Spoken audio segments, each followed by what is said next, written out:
Good evening, this is Brown at I've Brown, and tonight we are going to be talking about Airwolf, Season 3 on Blu-ray. So, Airwolf was a show that I had gotten into a few months back, and it was kind of an iconic show from the 80s. And, having watched the first two seasons prior to this, I found myself enjoying this show. The first season, I would say, was actually good, in the sense that, it dealt with, gritty real world politics that were prevalent during the Cold War, which is when this show was made. And then also you had a lot of high espionage caper stories, and so you really felt like this was something that had some substance to it. And plus you had some fantastic aerial combat photography that came into play. And come season 2, that's where you get into more 50-50 territory. 50% of the time you had, what a lot of the elements of what made season 1 so good. And then the other half of the time, you had the network rearing its ugly head saying, we need things to be kinder and gentler. And so that's where, you had, a lot of, more domestic threat episodes, like, say terrorism, drug dealers, and basically stuff you find on other cop shows at the time. And so, while maybe those episodes weren't necessarily bad, they started to feel like another show altogether, unfortunately. And, and so, and it wasn't really until season 2 ended that, you actually felt like you were back in Airwolf territory again. And at that point, while I liked how season 2 ended, I have to admit I wasn't too enthusiastic about watching season 3, just, based on the fact that, a good portion of the prior season, felt like another show altogether. And so season 3, I finally got around to watching it, and you may as well call it, Miami Vice guest starring Airwolf, because it literally feels like Miami Vice that just happens to have the Airwolf helicopter and crew in it. And a lot of that, I think, was because the showrunner, Don Pellisario, the guy who put the Airwolf together, in the first place, he left, at the end of season 2 because he was tired of butting heads with the network executives, as well as the fact that, he was tired of Jan Michael Vincent and his alcohol and drug abuse issues behind the scenes. And seeing as how he was the top billed actor playing the main character, yeah, that was kind of a problem. Not just for Belisario, but for the show in general. And so season 3, came around, someone else took the reins, and unfortunately, I mean, it literally feels like I said, Miami Vice with the Airwolf helicopter. I mean, everything from, the plots, the writing, to the creative decisions. Like, in Miami Vice, they would have, the hit songs of the day being played in the episodes, and usually they would be, worked into the narrative to where they, fit, the scenes at hand. And while it worked on Miami Vice, that same technique, when applied to Airwolf, it just feels very out of place. And I'm not going to say that this season was terrible. It's just that it was just there. It was background noise. I mean, there were quite a few episodes where, I was sort of on autopilot. I was listening or watching, but at the same time I was reading or something, or doing something in the kitchen. And very few of the episodes here, were, I would call, good. And even then, even amongst these good episodes, only a few of them actually feel like Airwolf episodes. I mean, the majority of even the good episodes feel like Miami Vice episodes. And so, it's a problem that, plagues the whole season, unfortunately. And, to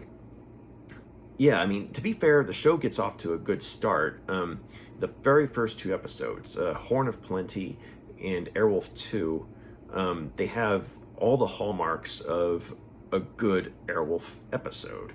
That both episodes had really good villains, and they had good writing and good stories, and some fantastic aerial combat photography.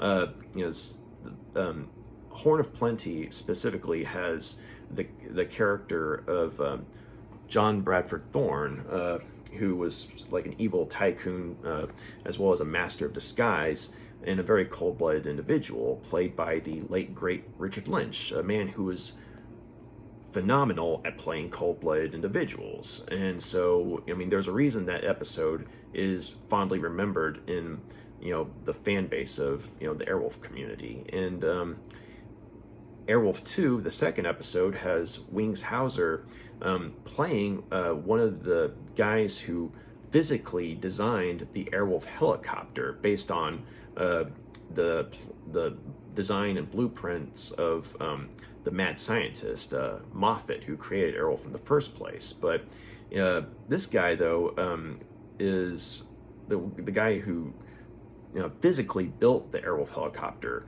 You know, he turns out to be kind of a narcissistic turncoat, and you know, he and his crew, they had over a period of time designed their own version of Airwolf with more weaponry and just as much maneuverability as the real thing.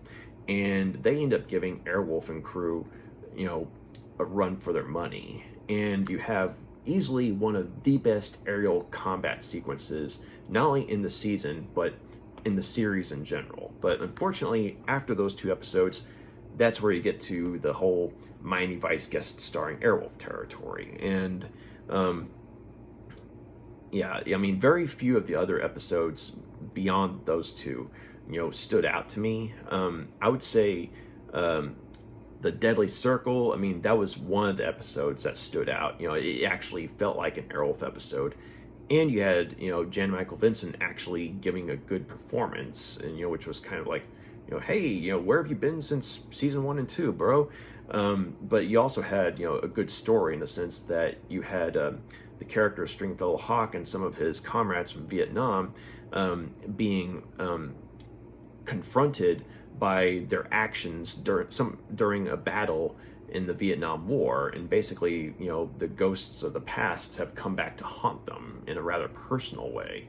And that was actually a good episode. But see, the thing is, you'd have exceptions like that where you're like, hey, we're watching Airwolf again, it's back. But then the very next episode, it's like, oh yeah, we're back to Miami Vice with a helicopter again. Yeah, so I mean, yeah, I mean, with the odd exception here and there just wasn't a lot of incentive for me to sit down and watch it. I mean, I did sit down and watch, but I wasn't actively enjoying myself like, say, I was with season 1. Although I will say that it was kind of neat seeing, you know, some familiar faces playing, you know, guest characters in some of the episodes, like Eric Braeden, the guy who played Victor Newman on Young and the Restless. He has the distinction of being the last foe that Stringfellow Hawk, you know, goes up against in, you know, at the end of this season. So I was like, oh, Victor Newman, you're a bad guy. So that was pretty cool. And also you had Bryan Cranston, he of Malcolm in the Middle and Breaking Bad fame, playing a bad guy in one of the episodes. And even though it felt more like a Miami Vice episode than anything, you know, again, it was actually a good episode, mainly because, you know, it was a good, you know, hostage, you know, situation, you know, in drama. And Bryan Cranston's character, I mean, was a good villain, and there was even a sympathetic moment or two. So, you know, it sort of, you know, you had a humanized villain that kind of, you know, made the episode worthwhile.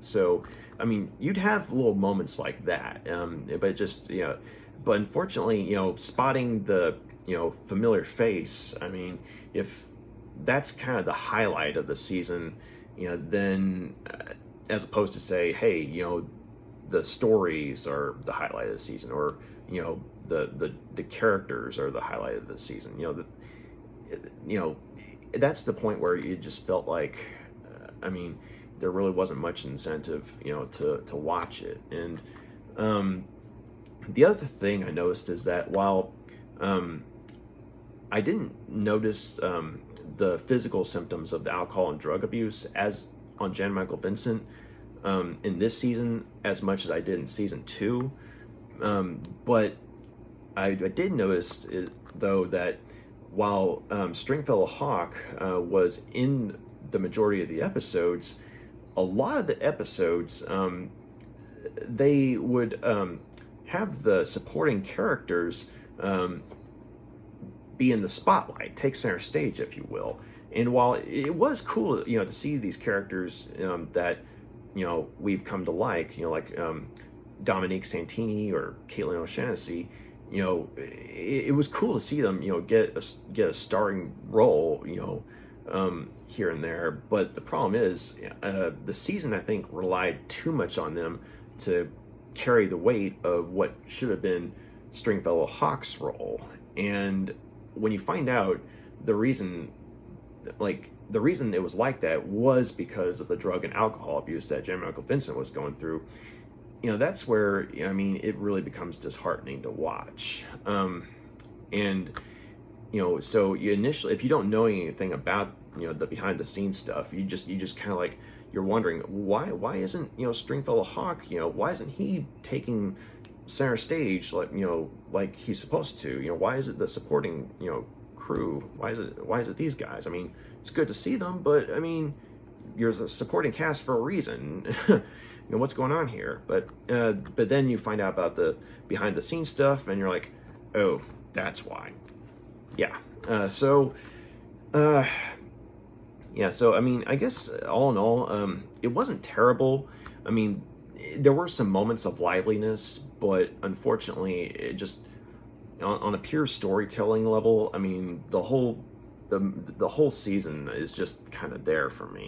It's not good. It's not bad. It's just bleh. It's there. That's it. It's background noise.